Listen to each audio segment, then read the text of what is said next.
Hi friends, ఈరోజు మన కిబో కంపెనీలో మన కేవైసీ ఎలా చేసుకోవాలని చూద్దాం. అంటే మన ఆధార్ కార్డు, అలాగే మన పాన్ కార్డ్ అండ్ బ్యాంక్ డీటెయిల్స్ని ఎలా మనం అప్డేట్ చేసుకోవాలని చూద్దాము. ముందుగా మీకు ఒక ఇంపార్టెంట్ థింగ్ ఏంటంటే, ఇందులో నేను వాడుతున్నటువంటి ఏ డీటెయిల్స్ కూడా ఇక్కడ ఆముక్త అనే ఆమె కూడా ఇది ఒరిజినల్ అకౌంట్ కాదు. ఇది ఒక జస్ట్ ఒక డమ్మీ అకౌంట్ నేను క్రియేట్ చేసి దాని ద్వారా మీకు వీడియోని నేను ప్రజెంట్ చేస్తున్నాను. కాబట్టి సో ఇలాంటి పేర్లు ఉన్న వాళ్ళు ఎవరున్నా కూడా దయచేసి తప్పుగా అనుకోవద్దండి. ఇది జస్ట్ ఎగ్జాంపుల్ కోసంగా నేను చేస్తున్నటువంటి వీడియో మాత్రమే. ఓకే, సరే. నెక్స్ట్ పైన టాప్లో 3 లైన్స్ ఉన్నాయి చూడండి. ఈ 3 లైన్స్ని ఒక్కసారి టచ్ చేయండి. పైన ఎడమ పక్కన టాప్లో పైన 3 గీతలు ఉన్నాయి కదా, వాటిని ఒకసారి టచ్ చేయండి. ఇక్కడ my dash board, my profile edit అనేసి ఉంది కదా, అంటే రెండవది ఆ మై ప్రొఫైల్ ఎడిట్ని టచ్ చేయండి. ఇక్కడ మీకు సంబంధించినటువంటి ఇన్ఫర్మేషన్ అంతా కూడా మీరు అప్డేట్ చేసుకోవచ్చు. ఇక్కడ చూడండి, కేర్ ఆఫ్ తను లేడీ నేను క్రియేట్ చేశాను కాబట్టి మ్యారీడ్ అనే ఉద్దేశంతో నేను క్రియేట్ చేశాను కాబట్టి ఇక్కడ కేర్ ఆఫ్, ఇక్కడ చూడండి ఏమేమి వస్తాయి. Care of, daughter of, son of, wife of. నేను మ్యారీడ్ కాబట్టి వైఫ్ ఆఫ్ అని ఇచ్చాను. నెక్స్ట్ ఇక్కడ father or husband name, so K Rajasekhar అని ఇచ్చాను. వాస్తవానికి ఇతను ఎవరో కూడా తెలియదు, అన్నీ డమ్మీ, మరలా చెప్తున్నాను. మ్యారీడ్ అనేసి రాజశేఖర్ అనేటువంటి నేమ్ ఇచ్చాను. నెక్స్ట్ ఈమెయిల్ అనేది మీకు ఉన్నా లేకపోయినా నో ప్రాబ్లం, అలాగే బ్లాంక్ అని వదిలేసేయండి. డేట్ ఆఫ్ బర్త్ ఇది తప్పు అయితే కరెక్ట్ అయితే మీరు ఓకే, నో ప్రాబ్లం. మీరు తప్పు మీకు తెలియకుండా ఎంటర్ చేసేస్తుంటే ఇప్పుడైనా సరే కరెక్ట్ చేసుకోండి, ఏం ప్రాబ్లం లేదు.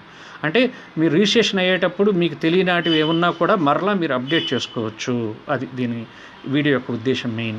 నెక్స్ట్ అడ్రస్ కూడా నేను సింగిల్ లైన్ ఇచ్చి హైదరాబాద్ అనేసి, మీరు కావాలంటే ఫుల్ అడ్రస్ కూడా ఇచ్చుకోవచ్చు. Area Hyderabad, land mark Hyderabad, state Telangana, district Hyderabad, city Hyderabad, pin code, next MLA constitution Hyderabad. ఇవన్నీ మామూలుగా ఆల్రెడీ మనం రిజిస్ట్రేషన్ చేసేటప్పుడు అవన్నీ ఎంటర్ అయిపోతాయి. నెక్స్ట్ కేవైసీ డీటెయిల్స్, ఇక్కడ పాన్ డీటెయిల్స్, ఆధార్ డీటెయిల్స్ ఇవన్నీ ఇక్కడ అప్డేట్ చేస్తాము. పాన్ డీటెయిల్స్ ఇది కూడా ఒరిజినల్ కాదండి, ఇది కూడా డమ్మీనే.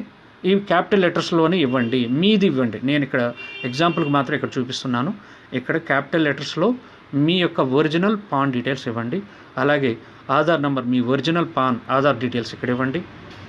నెక్స్ట్ అకౌంట్ నెంబర్ మాత్రం మీకు ఉన్నట్లయితే మీ bank account number, bank saving account or current account ఏదైనా కానివ్వండి, మీ బ్యాంక్ డీటెయిల్స్ ఇక్కడ ఎంటర్ చేయాల్సి ఉంటుంది. అంటే ఒకవేళ మీకు బ్యాంక్ అకౌంట్ నంబర్ లేదు అంటే, కొంతమందికి లేకపోవటమో, లేకపోతే అది సరిగా వర్క్ చేయకపోవటమో, లేకపోతే మైనస్లో ఉంటే ఏదో ప్రాబ్లం ఉంటే వేరే వాళ్ళ అకౌంట్ నెంబర్ కూడా ఇక్కడ మీరు ఇవ్వవచ్చు. అది మీ ఫ్రెండ్ ఆర్ మీ ఫాదర్ ఆర్ మీ హస్బెండ్ లేదా ఇంకొక పర్సన్ ఎవరిదైనా సరే మీరు ఇక్కడ అకౌంట్ నెంబర్ అనేది ఇవ్వచ్చు. దానికి సంబంధించినటువంటి ఐఎఫ్ఎస్సి కోడ్ ఇక్కడ ఇవ్వాలి. చూడండి, ఒకవేళ ఐఎఫ్ఎస్సి కోడ్ రాంగ్ అయితే ఎలా ఉంటుంది చూడండి, ఇలా ఉంటుంది, రెడ్లో చూపిస్తుంది. రైట్ అయితే నేను ఇక్కడ రైట్ మళ్ళీ ఎంటర్ చేస్తున్నా చూడండి, 8 అనేది ఎంటర్ చేస్తే ఇక్కడ గ్రీన్ అయింది. మరలా ఇక్కడ బ్రాంచ్ డీటెయిల్స్ కూడా వచ్చేస్తాయి. ఇది రావాలి మీకు, అలా ఉంటేనే మీ ఐఎఫ్ఎస్సి కోడ్ రైట్ అనేసి అర్థమవుతుందా. అలాగే name of bank account holder, ఇక్కడ చూడండి నేనేమి ఇచ్చాను, యాక్చువల్లీ కే ఆముక్త అనే పేరుతోటి నేను రిజిస్టర్ చేశాను. కానీ ఇక్కడ బ్యాంక్ డీటెయిల్స్ నా ఉద్దేశం ఏంటంటే ఇక్కడ వేరే పర్సన్ ఇస్తున్నాం కాబట్టి అతని పేరే ఇక్కడ ఎంటర్ చేయాలంటే, మీరు ఎవరి బ్యాంక్ డీటెయిల్స్ అయితే ఇక్కడ ఇస్తున్నారో మీవి కాకుండా వేరే వాళ్ళవి ఎవరైతే మీరు ఇస్తున్నారో వాళ్ళ పేరు ఆ పాస్బుక్లో ఎలా ఉందో అలాగే ఇక్కడ ఎంటర్ చేయాలి. ఇది very very important.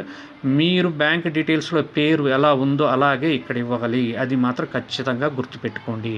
Next other details అంటే ప్రొఫెషన్ ఏంటి, బ్లడ్ గ్రూప్ తెలియకునే జస్ట్ వదిలేసిండి, లేదా ఏదో ఒకటి ఇవ్వండి, తర్వాత అప్డేట్ చేసుకోవచ్చు, ఏం ప్రాబ్లం లేదు.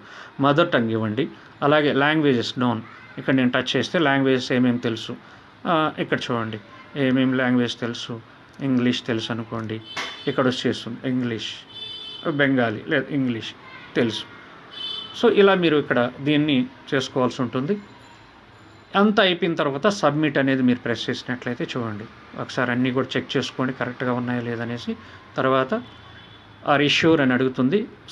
సబ్మిట్ పైన ఉన్నటువంటి రైట్ సైడ్ టాప్లో ఉంది కదా, ఇక్కడ చూడండి పైన ఉన్నటువంటి సబ్మిట్ బటన్ని నేను ఇక్కడ రైట్ సైడ్లో టాప్లో ఉంటుంది సబ్మిట్ అనేది, దాన్ని టచ్ చేయండి. ఇక్కడ మీకు ఆర్ ఇష్యూర్ అని అడుగుతుంది, కన్ఫర్మ్ ఆర్ క్యాన్సిల్ అనేసి. కన్ఫర్మ్ అయితే కన్ఫర్మ్ అని టచ్ చేయండి. ఇక్కడ అయిపోగానే మీకు యువర్ ప్రొఫైల్ అప్డేట్ సక్సెస్ఫుల్లీ అనేసి మెసేజ్ రావడం జరుగుతుంది ఫ్రెండ్స్.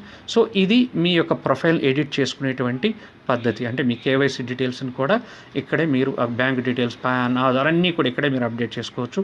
కాబట్టి ఇలా మీకు ప్రతి ఒక్కటి కూడా నేను మీకు వాల్యుబుల్ ఇన్ఫర్మేషన్ పాస్ చేస్తాను. కాబట్టి దయచేసి ప్రతి ఒక్కరు కూడా ఇంతవరకు ఎవరైతే మన ఛానల్ని సబ్స్క్రైబ్ చేసుకోలేదు ఇప్పుడు ఖచ్చితంగా చేసుకోండి. ఇంకా నెక్స్ట్ వీడియోస్ మీకు చాలా అల్టిమేట్ వీడియోస్ నేను మీకు పోస్ట్ చేయబోతున్నాను. వాట్ ఈజ్ క్రిప్టో కరెన్సీ అనే దాని గురించి మీకు నెక్స్ట్ వీడియో రావడం జరుగుతుంది. అలాగే అతి త్వరగా అంటే చాలా ఫాస్ట్గా మీరు బైక్, కార్ విన్ అవ్వడం ఎలా అనే ఒక వీడియో కూడా మీకు నెక్స్ట్ అప్లోడ్ చేయబోతున్నాను. ఈ రెండు మీకు చాలా చాలా ఇంపార్టెంట్. ఎందుకంటే మోస్ట్ ఆఫ్ ది పీపుల్కి ఈరోజు క్రిప్టో కరెన్సీ గురించి తెలియదు. కాబట్టి దాని గురించి నేను అలాగే బైక్, కార్ కూడా మన కంపెనీ ద్వారా ఎలా ఫాస్ట్గా విన్ అవ్వాలనేది కూడా అప్లోడ్ చేయబోతున్నాను. అవన్నీ మీకు ఖచ్చితంగా నోటిఫికేషన్ రూపంలో రావాలి అంటే మన ఛానల్ ఖచ్చితంగా సబ్స్క్రైబ్ చేయండి. Okay right. Thank you very much friends. జై కిబు, జై హింద్.